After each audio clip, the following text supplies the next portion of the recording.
Hi everyone, welcome to our channel. ఈరోజు అయితే ఒక మంచి వీడియోతో మీ ముందుకు వచ్చేసాను. ఏంటి అనుకుంటున్నారా, మన పాడేరులో ఒక మంచి ప్లేస్ ఉంది. అది ఎక్కడ ఏంటి అంటే మాత్రం వీడియో మొత్తం స్కిప్ చేయకుండా మొత్తం చూసేసేయండి. మేమైతే ఇక్కడికి వెళ్ళడానికి ఉదయాన్నే 6 గంటలకు స్టార్ట్ అయ్యాము. అప్పటికే 6:30 అయిపోయిందిలేండి నా సోకులకి. ఇంకా మేము వెళ్ళేటప్పటికి ఫుల్ మంచు, మొత్తం చలేసేస్తుంది. మీకైతే అక్కడ కనిపిస్తూ ఉంటుంది కదా, మంచు వెళ్ళిపోతుంది. అప్పుడే సూర్యుడు ఉదయిస్తున్నాడు. మేమైతే మాత్రం ఆ పూల తోటకైతే వెళ్ళిపోతున్నాం. చాలా బాగుంటుంది.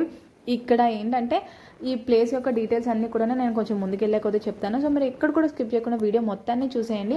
అంతేకాకుండా ఇక్కడికి వెళ్ళడానికి నేను నా కజిన్స్ అందరూ కూడా స్టార్ట్ అయ్యాము. One of the best and beautiful place అని చెప్పాలి. ఈ పాడేరులో ఉన్న ప్లేసెస్లో ఇది ఒక మంచి ప్లేస్. మొత్తానికైతే మనం ఈ ప్లేస్కి వచ్చేసాం. మీకైతే కనిపిస్తుంది కదా ఎంత క్యూట్గా ఉన్నాయి ఈ పువ్వులు. ప్రజెంట్ అయితే నేను ఇక్కడే ఉన్నాను. చూడడానికి చాలా అందంగా ఉంది ఈ పువ్వులన్నీ కూడా. అంతేకాకుండా మీకు అక్కడ చిన్న వాటర్ కనిపిస్తుంది కదా, అది వాటర్. అక్కడ చేపలు అవి పడుతూ ఉంటారు. చిన్న పడవ అయితే కనిపిస్తుంది కదా, చేపలు పట్టడం. ఇక్కడ నుండి అక్కడికి వెళ్ళడానికి కానీ, మనం కూడా అటు ఇటు తిరగాలి అంటే మాత్రం తిప్పుతారు. మీరు ఎప్పుడైనా సరే చూడాలి అనుకుంటే మాత్రం పాడేరు వచ్చినప్పుడు మాత్రం ఈ ప్లేస్ని అస్సలు మిస్ కాకండి. అంతేకాకుండా ఇక్కడ మీకు ఒక పువ్వులు కనిపిస్తున్నాయి కదా, ఈ పువ్వులు పంట కింద వేస్తూ ఉంటారు మా ప్రాంతాల్లో. ఇయర్లీ వన్స్ వేస్తారు. వీటిని మేము వలసి పువ్వులు లేదా అడిసి పువ్వులు అని అంటాము. ఈ పువ్వుల్ని దేనికి వాడతామంటే ఈ పువ్వుల నుండి ఆయిల్ని సేకరిస్తామన్నమాట. ప్రస్తుతం ఈ ప్లేస్ ఎక్కడుంది అంటే ఆ పాడేరు నుండి మనం కొంచెం లోపలికి వెళ్ళాలి. దీన్ని అరడకోట అని అంటారు ఆ విలేజ్ పేరు. ఆ అరడకోటలోని అంటే ఒడిశాకి కొంచెం దగ్గరలో ఉందని చెప్పొచ్చు.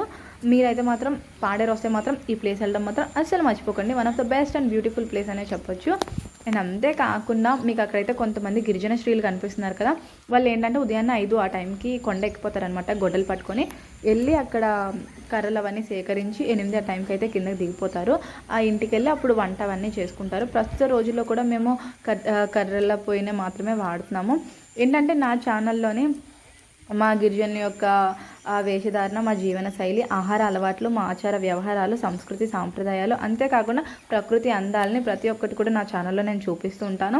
మీకు నచ్చితే మాత్రం ప్లీజ్ నాకు కొంచెం సబ్స్క్రైబ్ చేసుకుని సపోర్ట్ చేయండి.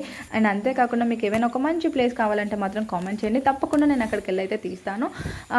మా గిరిజనులకు సంబంధించిన ప్రతిదీ నేను అప్లోడ్ చేస్తూ ఉంటాను. మీకు వీడియో నచ్చితే మాత్రం లైక్ చేయండి.